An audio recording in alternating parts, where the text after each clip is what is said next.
சட்ட ஆலோசகர் மனோஜ் கிருஷ்ணா அவர்கள் உரையாற்ற அன்புடன் அழைக்கிறேன். இங்கே மாடக்கோட்டை சுப்பு அவர்களுடைய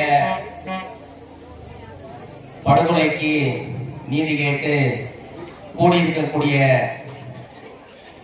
சகோதரர்கள் அனைவருக்கும் என்னுடைய தமிழக மக்கள் ஜனநாயக கட்சியின் சார்பாக என்னுடைய வணக்கத்தை தெரிவித்துக் கொள்கிறேன். இந்த நேரத்திலே நாம முக்கியமா ஒரு விஷயத்தை சிந்திச்சு பார்க்கணும். இது ஒரு சாதாரண நினைவேந்தல் நிகழ்வு இல்லை. இது நடந்த ஒரு படுகொலை.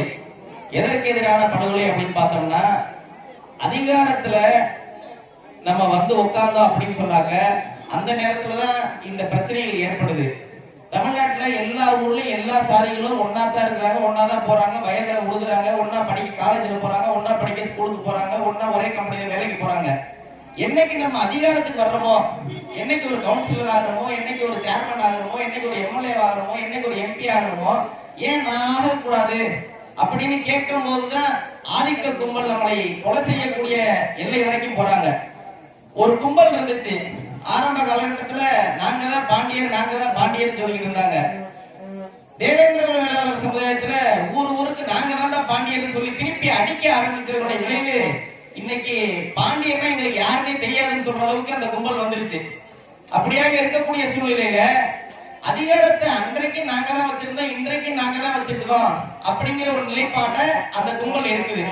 இன்றைக்கு நாங்க தான் சிஎம் இருப்போம், நாங்க தான் எம்எல்ஏ இருப்போம், நாங்க தான் எம்பியா இருப்போம், நீங்க வேணா எங்க கட்சியில கொடிய குடிங்க, நீங்க போஸ்டர் விட்டுங்க, நீங்க எங்களுக்கு வேலையாளா இருங்க.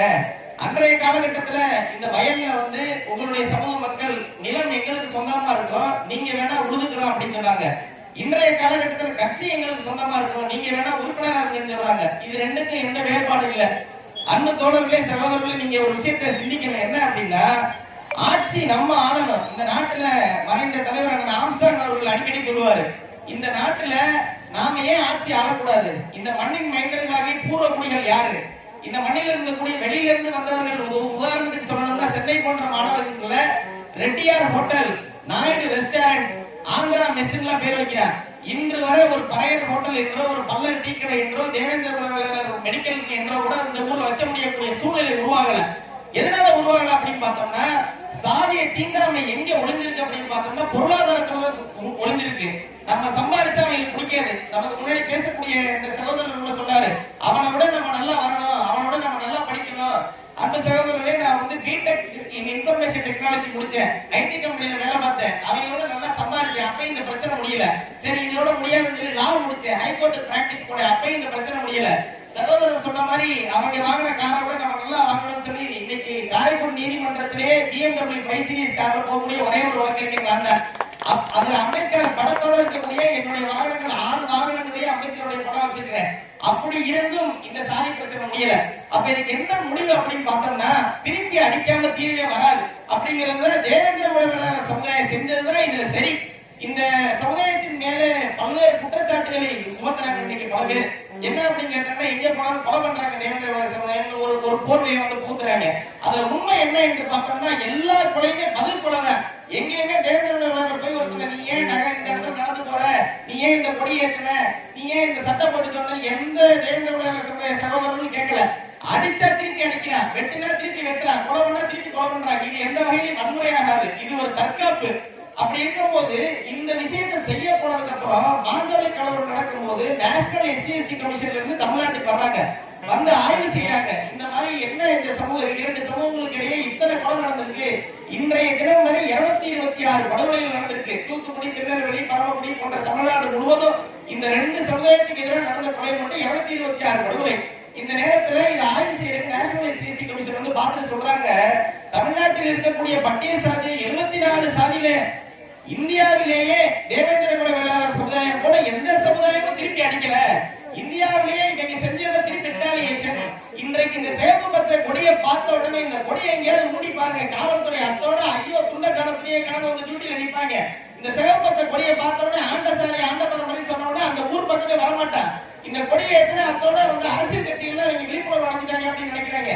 சமுதாய கொடி ஒன்று தேக்கம்பட்டி பாலசுந்தரராஜால் உருவாக்கப்பட்ட அந்த ஏறும் குலத்தொழில் என்கிற இந்த கொடி இன்றைக்கு சமுதாயத்தில் இந்த இந்த பட்டியல் சமூகத்தில் இருக்க மற்ற சமுதாயங்கள் அனைவருக்கும் பாதுகாப்பு இந்த சிவப்பு பச்சை கொடிதான். வேற எந்த கொடியும் கிடையாது. நான் நிறைவேற்ற சமுதாயமா இல்லை என்றால் கூட நான் ஒரு ஆதரவு பழைய சமூகத்தை சேர்ந்தவன். இதை ஓப்பன உண்மையை ஒத்துக்கிறதுல எந்த கஷ்டமும் இல்லை. மற்ற சாதிகள் எல்லாரும் வீர வணக்கம் போட்டாங்க, மற்ற சாதிகள் எல்லாம் செத்தவனே மலர் வணக்கம் வச்சாங்க. தேவேந்திர உணர்வாளர் சமுதாயம் மட்டும்தான் திருப்பி அடிச்சாங்க. நீங்க வந்து எங்களுடைய தலைவர் பூவை மூர்த்தியார் அவர்கள் சொல்லுவாரு, பசுமை பண்டிகை ஜான்பாண்டிங்க எல்லாரும் சென்னையில கூப்பிட்டு மாநாடு போட்டு நடத்தக்கூடிய தலைவர் எங்களுடைய தலைவர் பூவை மூர்த்தியார். அந்த மூர்த்தியார் இல்லாதவுடைய காரணம் இன்னைக்கு இரு சமூகங்களுக்கிடையே வெகுவே இடைவெளி ஏற்பட்டுச்சு.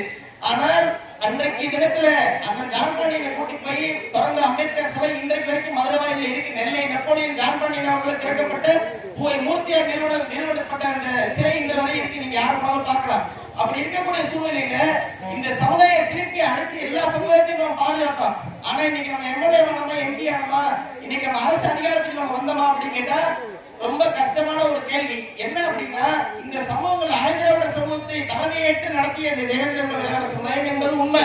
ஆனா ஆட்சி அதிகாரத்துக்கு நம்ம வரணும் அப்படின்னா அவங்க அம்பேத்கரை நம்ம விட்டுறக்கூடாது. ஆனால் அம்பேத்கர் அவர்கள் அடிக்கடி சொல்லக்கூடிய விஷயம் என்னன்னா, ஆட்சி தான் அதிகாரம் தான் அனைத்து துன்பக்கூட்டுகளுக்குமான சாவி என்று சொல்கிறார். அந்த நேரத்துல இன்றைக்கு நாங்கள் அனைவரும் காரைக்குடியிலே மீண்டும் அந்த ஒற்றுமையை உருவாக்கி அண்ணன் ராஜேஷ் பாண்டியன், தம்பி இமான் கண்ணன் போன்ற அனைத்து சகோதரர்களும் என்னோட பயணிச்சுட்டு இருக்கிறாங்க. இந்த நேரத்துல இன்றைக்கு கூட இமானுவல் சேகருடைய நினைவிடத்துக்கு போகும்போது அண்ணன் ராஜேஷ் பாண்டியன்ல இருந்து நாங்க எல்லாரும் அம்பேத்கர் சிலைக்கு மாலை அணிவிச்சுதான் நாங்க இமானுவல் சேகர் குடும்பத்துக்கு நாங்க போனோம். அந்த மாதிரி இருக்கும்போது நீங்க ஒரு விஷயத்தை நல்லா சிந்திச்சு பார்க்கணும். இப்ப வாத்து நடராஜன் அவருடைய மகன் வாத்துனா ஆனந்த் அப்படின்னு இருக்கிறாரு, சிட்டிங் எம்எல்ஏ. அவர் வந்து ஒரு தினமலர் பேப்பர்ல ஒரு விளம்பரம் கொடுக்கிறாரு. இமானுவேல் சேகரன் அவருடைய நினைவிடத்துக்கு வரக்கூடிய எங்கள் சின்னவரே வருக அப்படின்னு திமுக சார்பா கொடுக்கிறாரு.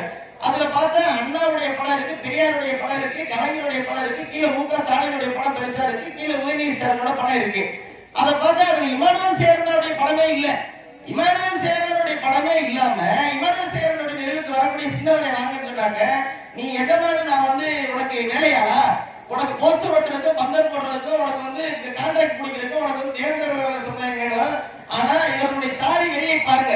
இந்த தேவேந்திர உலக சமுதாயத்தை நாங்க ஆதரிக்கிறோம், உங்களோட நாங்க நிக்கிறோம். நீங்க எடுத்தத ஒரு போர். இந்த உலக வரலாற்றை படிச்சு பார்த்தோம்னா ஒரு அடிமை வீரன் ஸ்பார்டகஸ் அப்படிங்கிறவரை கிரீஸ்ல இருந்த ஒரு தோழர் வந்து முதல்ல ஆதிக்க சாதியை எதிர்த்து ஸ்பார்டகஸ் அப்படிங்கறத ஆதிக்கத்தை வீழ்த்தி மன்னராட்சி வீழ்த்தி மக்களாட்சி உருவாக்குறான்.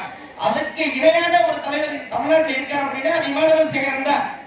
முதல்ல இந்த சமூகத்துல அத்தனை சாதி அடிமையா கிடந்துச்சு. அத்தனை பேர் வீரவணக்கம் போட்டா, அத்தனை பேர் செத்தவனே போஸ்டர் ஓட்டுனா, திருப்பி அடிக்கத்தட்ட தீவன பசுமை பாண்டியன் அவர்கள் தூத்துக்குடியில இருந்து முடிவு பண்ணார் யாரு நாளைக்கு காலையில் உயிரோடு இருக்கும், யாரு நாளைக்கு காலையில் உயிரோடு இருக்கும்னு. அவர் ஆணைக்கிணங்க இந்த தேவேந்திர சமுதாயம் ஒரு போர்ப்படையை போல செயல்பட்டுச்சு. அதனுடைய நிழலில் என்றால் அத்தனை பட்டியல் சமுதாயங்கள் இன்றைக்கு விடுதலை அடைந்திருக்கு என்று சொன்னார். அது தேவேந்திர குலவேலர் சமுதாய சிந்திய ரத்தம் தான் காரணம் என்பதை சொல்லி